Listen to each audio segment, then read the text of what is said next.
Olá pessoal, tudo bem? Então, hoje estamos aqui para falar um pouquinho sobre o Covid-19, coronavírus e os seus reflexos nas relações de trabalho. Mais especificamente, sobre a medida provisória 936 de 1º de abril de 2020. Estou com ela impressa aqui para ficar mais fácil a leitura de alguns pontos específicos. Nós vivemos numa situação atípica, uma situação de calamidade pública, conforme o decreto legislativo número 6 de 20 de março de 2020. Nós estamos passando por uma crise sanitária, econômica, financeira e com reflexos sociais, com reflexos na relação de trabalho. E em relação à preocupação do governo federal com a manutenção dos empregos, é que resolveu editar, publicar a medida provisória que nós mencionamos anteriormente. Essa medida provisória tem como objetivo específico a manutenção do emprego. Lá no artigo 1º trata sobre Programa Emergencial de Manutenção do Emprego e da Renda. Significa dizer que a preocupação imediata da medida provisória é em relação à manutenção dos contratos de trabalho. A grave crise que se instalou a partir da pandemia fez com que os governos estaduais propusessem a paralisação completa das atividades econômicas do país. Essa paralisação afeta diretamente o empregador, que deixa de ter o retorno econômico, o governo deixa de receber os impostos, só que os trabalhadores continuam recebendo seus salários, porque os empregadores não terão como repassar para o empregado esse prejuízo, o reflexo desse prejuízo. E aí, consequentemente, o que viria a acontecer? Demissões em massas, demissões coletivas. Preocupados com essa situação, o governo, então, criou esse Programa Emergencial de Manutenção do Emprego, permitindo, excepcionalmente, durante o período de calamidade pública, a possibilidade da redução do salário com a redução proporcional da jornada de trabalho e a suspensão do contrato de trabalho. Essas duas medidas, até então, não seriam de maior relevância, de maior preocupação, de maior embate jurídico, se não fosse a condição trazida pela medida provisória de que a redução proporcional da jornada de trabalho com a redução do salário fosse realizada por acordo individual. A suspensão do contrato de trabalho ser realizada de forma individual. Acordo entre empregado e empregador. E aí que está toda uma discussão jurídica que partiu-se a partir da edição da medida provisória, tanto que logo em seguida o partido Rede ajuizou uma ação direta de inconstitucionalidade no STF, a ação direta de inconstitucionalidade 6.363, para discutir justamente esses dois pontos, ou o ponto específico de redução do salário. Por quê? Porque a Constituição Federal, lá no artigo 7º, inciso 6º, informa que o salário é irredutível, exceto salvo por convenção ou acordo coletivo de trabalho. Quer dizer, se passar por uma negociação coletiva que envolva os sindicatos que representam a categoria, para discutir em assembleias, dentro do âmbito de suas respectivas representações, a eventual necessidade de redução do salário de forma temporária e com o objetivo de preservação do emprego. Então, a Constituição ela trata a situação da obrigatoriedade da participação dos sindicatos nessa redução do salário. A medida provisória, por sua vez, ela deixa claro, específico e permite, lá no artigo 7º da medida provisória, que durante o estado de calamidade pública poderá o empregador, com o seu empregado, realizar um acordo individual para redução proporcional da jornada de trabalho do salário por até 90 dias.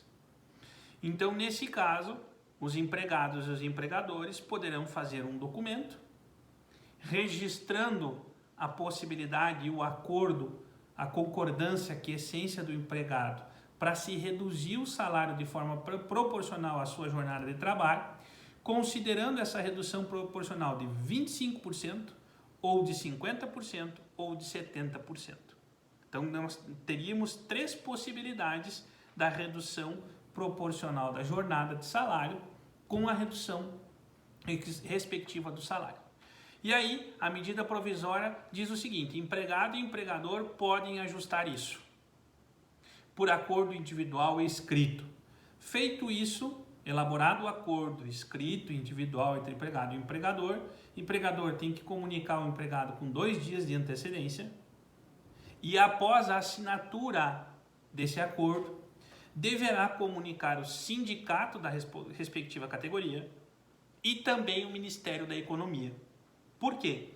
Porque essa diferença de salário será custeado pela União, conforme critérios específicos estabelecidos na medida provisória. Pelo tempo que nós temos, não vai ser possível a gente discutir efetivamente sobre esse valor do benefício pago pela União. Mas ele se equipara como se fosse um seguro-desemprego, dependendo da redução proporcional e dependendo do salário do empregado. Porque a medida provisória, ela permite fazer a redução proporcional do salário com a jornada para os empregados que recebam até 3 salários mínimos. 3 salários mínimos. Ou que receba 2 vezes ou mais o teto máximo dos benefícios da Previdência Social, que hoje seria o valor teto máximo 6.101,26, salvo engano, com 0,6. 6.101,06 centavos. Então, nessas 2 situações, esses empregados de até 3 salários mínimos ou acima, né, de 2 ou mais vezes o teto do benefício do regime geral de previdência social, podem fazer esse acordo individual para a redução do salário. E aí, consequentemente, essa permissão da medida provisória, em tese, contraria a Constituição no seu artigo 7º, inciso 6º. Por quê? Porque não permite, não obriga a participação, a negociação dos sindicatos. Ela só determina que os empregadores, quando fizerem esses acordos, eles precisam informar o sindicato da categoria e o Ministério da Economia. Mas ela não menciona que há obrigatoriedade de ter a confirmação, a aceitação dos sindicatos. Por isso que daí nós tivemos a ação direta de inconstitucionalidade 6.363, que discute justamente esse ponto, que em tese violaria a Constituição, porque a Constituição diz que a redução do salário é somente por negociação coletiva. Uma vez ajuizada essa ação direta de inconstitucionalidade, a liminar foi apreciada pelo ministro Ricardo Lewandowski e ele, ao apreciar a liminar, determinou que os sindicatos deveriam ser comunicados e deveriam aceitar ou não o acordo individual para a redução proporcional do salário, da jornada e do salário. Não se manifestando, significaria que o sindicato teria concordância tácita. Em tese, ou em suma, o ministro procurou fazer respeitar o artigo 8º, o artigo 7º, inciso 6º da Constituição Federal, em sede de liminar, uma decisão monocrática. Discutida essa situação pelo órgão coletivo, colegiado do STF, os ministros, por maioria de 7-3, decidiram manter na íntegra a medida provisória por questões que envolvam segurança jurídica, no sentido de, uma vez realizado o acordo entre empregado e empregador, se o sindicato não aceitasse esse acordo, como que ficaria a situação do empregado? Qual a segurança jurídica que ele teria em relação à confirmação do acordo e à manutenção do emprego e do salário? Então, ante essa situação, iniciou-se a divergência do voto do relator, ministro Ricardo Lewandowski, e a partir daí os ministros começaram a discutir sobre a matéria. E do ponto de vista do voto da maioria do colegiado 7-3, eles entenderam que a medida provisória ela foi criada de uma forma emergencial, diante de uma situação de calamidade pública, e em especial para a manutenção do emprego. Manutenção do emprego significa dizer que o empregado terá condições de ter a sua fonte de receita para a manutenção da sua subsistência e de sua família. Essa é a preocupação maior da medida provisória. E os ministros do STF entenderam que essa condição precisa ser respeitada em função da dignidade da pessoa humana. É, com certeza, mais vantajoso ao empregado ele ter a redução proporcional da jornada de trabalho e a redução do salário, sendo que a diferença será custeada depois pelo programa emergencial da União, criado pela medida provisória, do que ele perder o emprego. É evidente, e já são situações reais e específicas, que muitas empresas fizeram demissões em massa, inclusive aqui na nossa região do extremo oeste de Santa Catarina. E aí, tendo a perda do emprego, a perspectiva para a retomada de um novo posto de trabalho é terrível, porque nós não temos ainda a dimensão e nós não alcançamos o pico da pandemia, conforme os especialistas da área de saúde mencionam e retratam todos os dias para a população. Então, a medida provisória, no meu ponto de vista, ela trouxe sensibilidade para a manutenção dos empregos. Portanto, prescinde, não é imprescindível a presença dos sindicatos para fazer os acordos de redução de salário com a redução da jornada. Não é reduzir o valor nominal do salário. O que o empregador pode fazer é mantém-se o salário hora, o valor que ele ganha por hora, com base no salário dele, proporcional à quantidade de horas trabalhadas, para manter o emprego, e a diferença quem paga é o governo federal, através do programa emergencial de manutenção do emprego e de renda. Vejam que essa situação ela é extremamente excepcional, ela é atípica, é motivo de força maior. Por isso que o STF, os ministros do STF, acertaram em manter vigente a medida provisória por uma questão de segurança jurídica. É uma questão que não há como se fazer um acompanhamento da legislação numa época normal. Nós vivemos uma época de crise. Nós não temos ciência do que está por vir e do que vai acontecer. Nós imaginamos. Nós temos exemplos. Espanha, Itália, Estados Unidos. E nós? E no Brasil? Como que a gente vai conseguir superar? Como que a gente vai conseguir enfrentar essa pandemia? Então é uma preocupação, é uma necessidade sim, uma regulamentação atípica. E vejam, a medida provisória diz que a redução da jornada, proporcional da jornada do salário, será por no máximo de 90 dias. Ou enquanto perdurar o sistema de calamidade pública. É temporário, é por um pequeno prazo.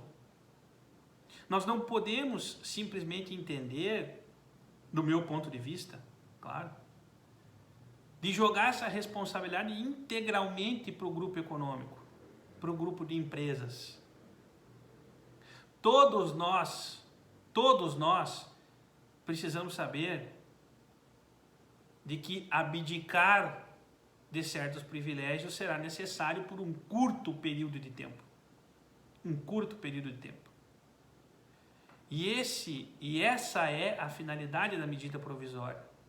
Nós temos que analisar essa medida provisória do ponto de vista emergencial, temporário. Ele não vai se justificar pós-pandemia, não vai se justificar pós-sistema de saúde extremamente complicado. Nós vamos ter essa medida por no máximo 90 dias. Então é uma medida, do ponto de vista constitucional, que vem a respeitar, sim, os limites, os princípios da nossa Constituição, que é a dignidade, é a valorização social do trabalho. Isso está acima de tudo. Dignidade da pessoa humana e valorização social do trabalho. Se nós permitirmos, ou se nós não permitirmos uma interpretação diferente agora, nós colocamos em risco diversas famílias. Risco de cair no trabalho informal, se conseguir trabalho informal, se conseguir se manter, porque aí sequer terá condições para a sua alimentação diária. Então essa medida provisória respeita justamente os ditames constitucionais da dignidade da pessoa humana e da valorização social do trabalho. Lembrando, ninguém é contra ou a favor ou algo ser ilegal.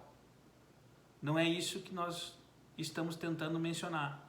Nós estamos tentando dimensionar que todos nós temos que abdicar de algo, abrir mão de algo.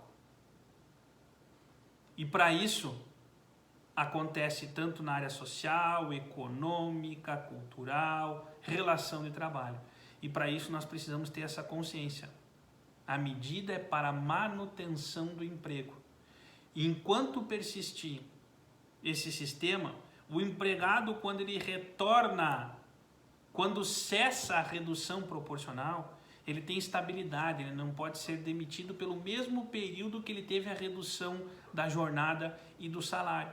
Então, se ele ficar por 90 dias com redução do salário, com redução de jornada, quando encerrado esse ciclo e as atividades voltarem ao normal, o empregador não poderá dispensar o empregado, salvo se for por justa causa, pelo mesmo período que ele teve a redução do salário e da jornada. Então o STF acerta na sua decisão, o TST provavelmente vai acompanhar